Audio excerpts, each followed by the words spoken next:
Question क्या कह रहा है बेटा, 10.8 ग्राम ग्लूकोज को 240 ग्राम जल में विलय करने पर इसके क्वथनांक में 0.13 डिग्री सेंटीग्रेड की वृद्धि होती है।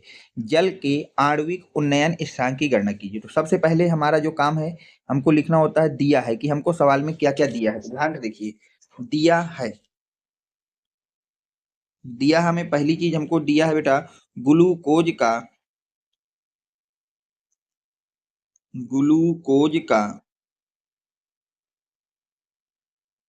द्रव्यमान, जिसको हम दिखाते हैं बेटा WB से। तो वो हमको कितना दिया गया है, 10.8 ग्राम। WB से क्यों दिखाया बेटा, तो देखिए सवाल में जो भी द्रव्यमान कम मात्रा में उसको विलेय माना जाता है। तो यहाँ पर दो द्रव्यमान है, एक ग्लूकोज है एक जल है। तो ग्लूकोज कम है इसलिए इसको मैंने विलेय मान लिया, और अगर ये विलेय है तो इसको WB से दिखाएंगे। को 240 ग्राम जल में विलेय किया गया, तो यानी कि आपको जल का द्रव्यमान दिया गया है, जल का द्रव्यमान,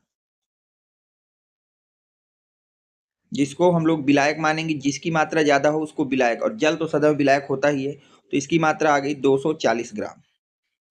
फिर आपसे पूछा, कहा जा रहा है मिलाने पर क्वथनांक में 0.13 डिग्री सेंटीग्रेड की वृद्धि होती है, यानी कि आपको दिया गया है क्वथनांक में वृद्धि, क्वथनांक में वृद्धि को ही बेटा हम लोग उन्नयन कहते हैं। तो इसको दिखाएंगे डेल्टा टीबी से। तो आपको दिया गया है 0.13 डिग्री सेंटीग्रेड, ये दिया है। ज्ञात क्या करना है, जल का आणविक उन्नयन स्थिरांक। तो ज्ञात करना है, ज्ञात करना है, ज्ञात क्या करना है, जल का आणविक उन्नयन स्थिरांक, जिसको हम लोग बेटा के से दिखाते हैं, ये हमको ज्ञात करना है। यहां तक आपको कोई डाउट नहीं होना चाहिए।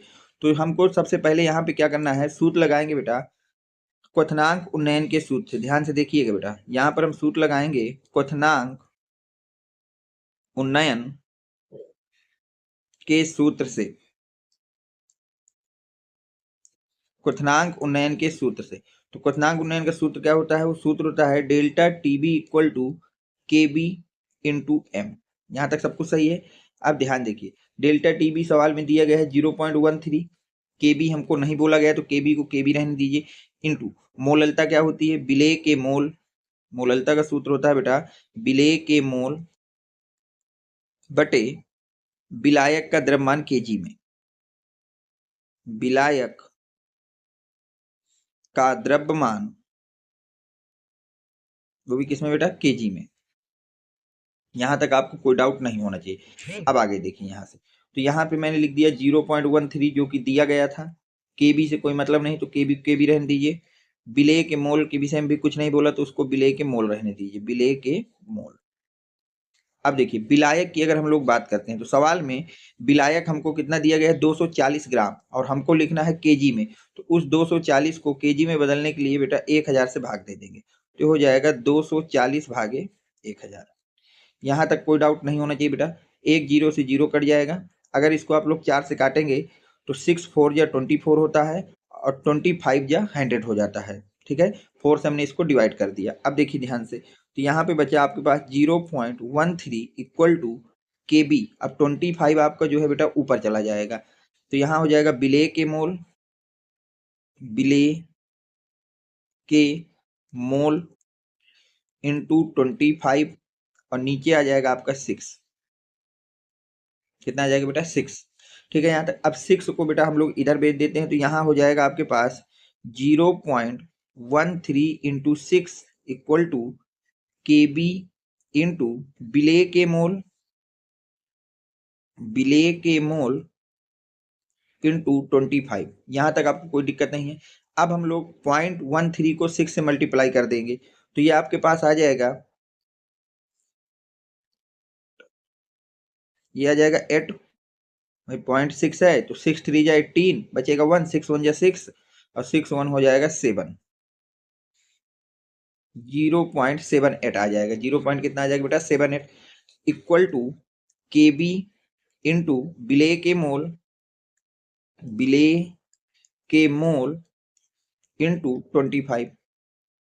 यहाँ तक कोई डाउट आपको नहीं। अब 25 को इधर डिवाइड में ले आएंगे तो हो जाएगा 0.78 divide by 25 equal to KB। अब विलेय के मोल का सूत्र क्या होता है? विलेय का द्रव्यमान ग्राम में, विलेय का द्रव्यमान वो भी किसमें बेटा? ग्राम में, बटे विलेय का अणुभार।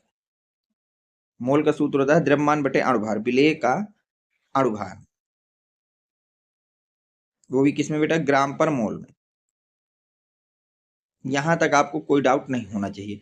अब देखिए यहां से हो जाएगा 0.78 divide by 25 equal to KB को KB रहने दीजिए। अब विलेय के द्रव्यमान की अगर मैं आपसे बात करता हूं तो द्रव्यमान आपको कितना दिया गया सवाल में? 10.8 ग्राम। कितना दिया गया बेटा? 10.8 ग्राम। 10.8 ग्राम। अब विलेय है ग्लूकोज, तो ग्लूकोज का अणुभार तुमको याद होना चाहिए, वो होता है बेटा 180। यहाँ तक कोई डाउट नहीं है। अब ध्यान से देखिए, तो क्या मैं यहाँ से ये काम कर 180 को यहाँ भेज दे रहा हूँ, तो जैसे ही 180 को यहाँ भेजोगे तो 0.78 into 180 divide by 25 equal to KB into 10.8, ये आ जाएगा बेटा यहाँ तक। अब देखिए, अब यहाँ से हम लोग 25 को 5 से डिवाइड कर देंगे, तो जब आप इसको 5 से डिवाइड करेंगे तो 5 3 जा 15 हो जाएगा, बचेंगे बेटा 30, 5 6 जा 30 हो जाएगा, अब 5 5 जा 25 हो जाएगा, ये आ जाएगा। अब यहाँ से क्या करिए, 0.78 को 0.78 इंटू कितना बेटा? 36/5, 36/5, 36/5, ये हो जाएगा इक्वल टू KB इंटू 10.8। यहाँ तक सब कुछ सही है। अब ध्यान से देखिए बेटा, यहाँ से अगर मैं मल्टीप्लाई कर देता हूँ किसका? 0.78 को मल्टीप्लाई कर देता हूँ 36 से। किससे कर दे रहा हूँ बेटा? 36 से। तो क्या आएगा, हम उसकी बात कर लेते हैं। तो देखिए, जब आप इसका मल्टीप्लाई करेंगे, किसका किस में करेंगे? 0.78 को मल्टीप्लाई करेंगे अगर आप 36 से, तो आपका आंसर आ जाएगा 28.08, और उसको डिवाइड कर दिया बेटा 5 से, इक्वल टू KB इंटू 10.8। तो क्या बेटा, 10.8 को इधर लाऊंगा तो 28.08 divide by 5 into 10.8 equal to KB बनेगा, बिल्कुल बनेगा। अब आगे देखिए ध्यान से यहाँ से। अब इसके बाद क्या होगा बेटा, मैंने 28.08 को वैसे ही लिख दिया, डिवाइड बाई 5 का मल्टीप्लाई किया, तो 8 5 जब हो जाएगा बेटा 40, बचेगा 4, 5 0 जब आ जाएगा 4, और 5 1 जब 5, तो ये आ जाएगा, और 1 डिजिट के बाद डेसिमल है तो यहाँ डेसिमल आ जाएगा, इक्वल टू KB। तो अब आपके पास आ गया 28, ऊपर के अगर डेसिमल हटाओगे तो 08 डिवाइड बाई 5400, ये आ जाएगा बेटा आपके पास। तो आपके पास आ गया 2808, और इसको डिवाइड करना है हमको 5400 से। तो जब आप डिवाइड करेंगे बेटा, तो यहाँ से ये वैल्यू आ जाएगी 0.52 इक्वल टू KB, ये आ गया। तो यहाँ से हमको पता चल गया बेटा कि KB की वैल्यू कितनी है? 0.52, और ये हो गया। अब KB क्या होता है? KB को तो बोलते हैं मोलल अवनमन स्थिरांक। अब मोलल अवनमन स्थिरांक किसके बराबर होता है बेटा? आणविक अवनमन स्थिरांक, आणविक उन्नयन स्थिरांक, आणविक उन्नयन स्थिरांक इंटू 10, सॉरी, आणविक उन्नयन स्थिरांक बराबर होता है आपके पास मोलल उन्नयन स्थिरांक, मोलल उन्नयन स्थिरांक इंटू 10, ये होता है। अब KB की यूनिट क्या होगी बेटा? केल्विन kg पर मोल, ये आपके बेटा KB की यूनिट हो गई। यहां तक आपको कोई डाउट नहीं होना चाहिए मेरे हिसाब से। अब देखिए आगे बेटा, तो यहाँ जब आणविक उन्नयन स्थिरांक को बेटा K से दिखाते हैं, मोलल उन्नयन स्थिरांक आया 0.52 इंटू 10, तो K की वैल्यू आपके पास आ गई बेटा 5.2, और मात्रक क्या हो जाएगा? केल्विन ग्राम पर मोल, केल्विन ग्राम पर मोल। यहां तक आपको कोई डाउट नहीं होना चाहिए मेरे हिसाब से। ये आ गया आपका आणविक अवनमन स्थिरांक, उन्नयन स्थिरांक, सॉरी, आणविक उन्नयन स्थिरांक। तो अब देखिए इसको शब्दों में लिख देंगे। अतः दिए गए सवाल का आणविक उन्नयन स्थिरांक, अवनमन बार बार आ रहा है, इसको उन्नयन कर लीजिएगा। उन्नयन स्थिरांक